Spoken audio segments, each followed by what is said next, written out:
साल 2026 की शुरुआत एकदम धमाकेदार, दुनिया को तो एकदम सदमा में डाल दिया। वेनेजुएला के राष्ट्रपति को जब अमेरिकी राष्ट्रपति ट्रंप ने उठवा लिया, इससे पहले कि दुनिया संभलती, दुनिया ये सोचती कि ट्रंप ने मादुरो को क्यों उठवा लिया। ट्रंप ने एक और ऐलान कर दिया कि अगली बारी ग्रीनलैंड की। अब ट्रंप ग्रीनलैंड को अपने अंडर में लेगा। यह सुनकर डेनमार्क का हालत खराब हो गया। डेनमार्क की स्थिति खराब हो गई ये सुनकर भाई। जैसे ही ट्रंप ने ऐलान किया कि अगली बारी ग्रीनलैंड की, डेनमार्क का हालत खराब। आनंद फानंद में उसने बयान दे दिया कि अगर अमेरिका हमला करता है ग्रीनलैंड पर या उसको लेने की कोशिश करता है तो नाटो के संबंध खराब हो जाएंगे, नाटो में दरार पड़ सकती है।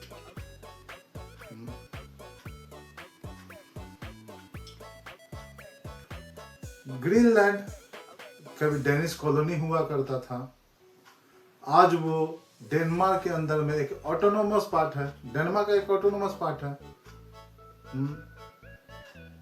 डेनमार्क का वहां चलता है, डेनमार्क के अधीन है वो ग्रीनलैंड।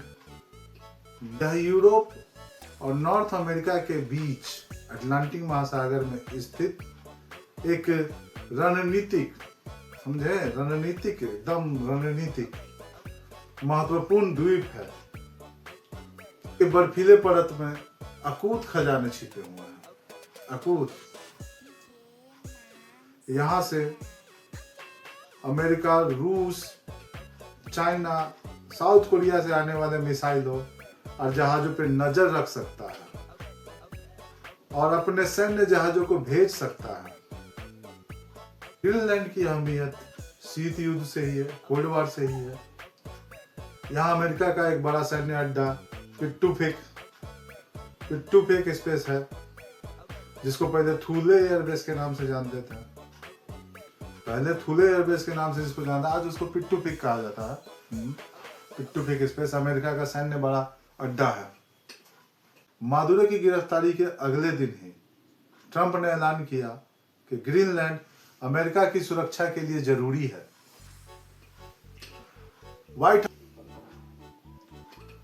व्हाइट हाउस के deputy chief of staff Stephen Miller ने भी यही बात दोहराई।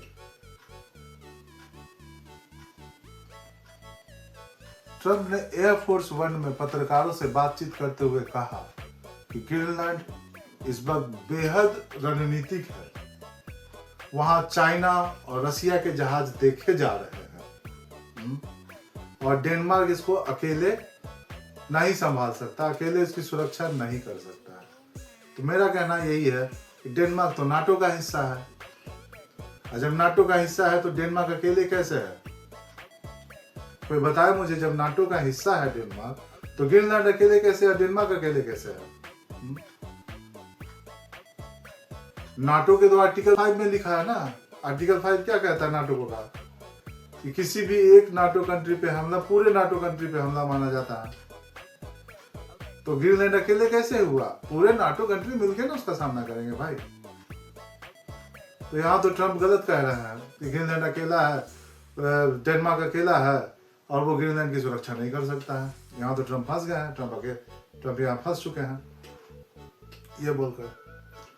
लेकिन जिसकी लाठी उसकी भैंस, सीधा सीधी हिसाब है। और इसी बीच स्टीफन मिलर की पत्नी केटी मिलर ने एक्स पर पोस्ट कर दिया, जिसमें अमेरिका का झंडा, ग्रीनलैंड का फोटो और वहां पे पोस्ट कर दिया सून। ये सब देख के समझ में नहीं आ रहा क्या अमेरिका की मंशा क्या है? सब समझ में आ रहा। अमेरिका समहाउ उसको अपने अंडर में करेगा ग्रीनलैंड को। मैं बताता हूँ आगे क्यों क्यों करेगा, बताता हूँ, थोड़ा समझ लीजिए। अब देखिए कि क्या अगर अमेरिका ने ग्रीनलैंड पर कार्रवाई की तो नाटो के टूटने का 100% चांस है, 100% चांस है नाटो के टूटने का। डेनमार्क के पीएम मेटे फ्रेडरिक्सन ने कहा कि अगर अमेरिका हमला करता है ग्रीनलैंड पर तो नाटो खत्म हो जाएगा। नाटो खत्म होने के कगार पर है।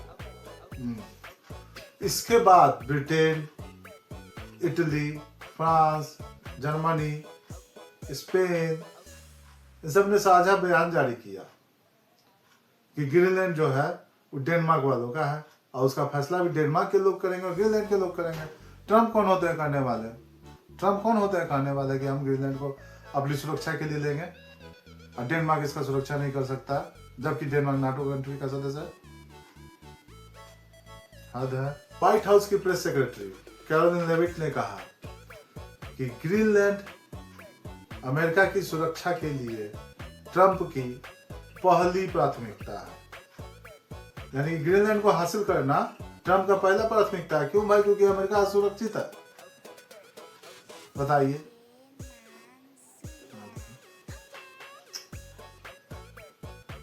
कैरोलिन लेविट ने यह भी कहा कि उनकी टीम सारे ऑप्शन पर चर्चा कर रही है, जितने विकल्प है उन पर चर्चा कर रही है और सैन्य बल तो हमेशा मौजूद ही रहता है। सैनिक वाला जो ऑप्शन है हमेशा मौजूद रहता है। ये वो कह नहीं, इशारा दे नहीं है कि अगर और ऐसे बात नहीं मानोगे तो सैन्य बल है, हम जबरदस्ती हम कब्जा कर लेंगे। हालांकि विदेश मंत्री मार्को रूबियो ने सांसदों से बात करते हुए कहा था कि हमला नहीं करना है, पहला प्राथमिकता है कि उसको खरीद लेना।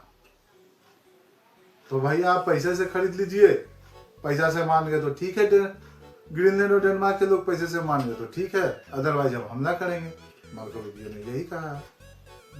अब एक चीज बताते हैं हम आपको कि वेनेजुएला और ग्रीनलैंड दोनों एकदम सेम कहानी है। समझा बता देते हैं आपको। वेनेजुएला तेल के लिए, वेनेजुएला में दुनिया में सबसे ज्यादा तेल भंडार है वेनेजुएला में, इसलिए उस पर हमला हुआ। निकोलस मादुरो को उठा के लेके अब तेल सब जान ही रहे हैं कैसे कैसे बयान दे रहे हैं ट्रम्प साहब। सोना का भंडार, वेनेजुएला में सोना का भंडार, तेल का भंडार। सेम कहानी ग्रीनलैंड में है। ग्रीनलैंड में क्या है मैं बताता हूँ। ग्रीनलैंड में क्या है? ग्रीनलैंड में बर्फीली परतों के नीचे छुपा है अकूत खजाना, रेयर अर्थ मिनरल्स। जी, रेयर अर्थ मिनरल्स, जिसका उपयोग आजकल के मोबाइल, कंप्यूटर, इलेक्ट्रिक वाहन, मिसाइल, हर जगह रेयर अर्थ मिनरल का हर जगह इस्तेमाल है। जैसे ट्रंप ने वेनेजुएला पर हमला करके निकोलस मादुरो को अपने अंडर में ले लिया और वहां के तेल को अपने अंडर में ले लिया, वही है यहाँ भी इनका मंशा यही है। और कुछ नहीं। सुरक्षा ये सब कोई बड़ा बात नहीं है, ये सब कुछ नहीं है। अमेरिका सुरक्षा सब बहाना है कि वहाँ चाइना का शिप है, वहाँ रसिया का इन्फ्लुएंस है या रसिया का शिप देखे जा रहे हैं, ये सब कुछ नहीं। मेन है रेयर अर्थ मिनरल्स। दम जान लीजिए, रेयर अर्थ मिनरल पर चाइना का एक तरफा प्रभाव है।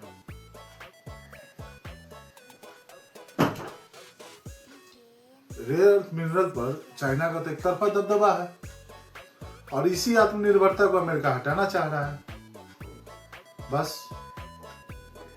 और साल 2021 से ही वहां ग्रीनलैंड में यूरेनियम के खनन पर रोक है, ऑलरेडी रोक लगा हुआ है। तो ट्रम्प साहब चाहते हैं, बेसिकली ट्रम्प साहब यही चाहते हैं कि वो ग्रीनलैंड को अपने कब्जे में लें और वहां के रेयर अर्थ मिनरल्स को अपने लिए इस्तेमाल कर सकें। सिंपल, और कोई सुरक्षा नहीं, बस। दुनिया को ऐसी ही सिंपल भाषा में समझने के लिए मेरे चैनल ग्लोब डिकोड को सब्सक्राइब करें। धन्यवाद।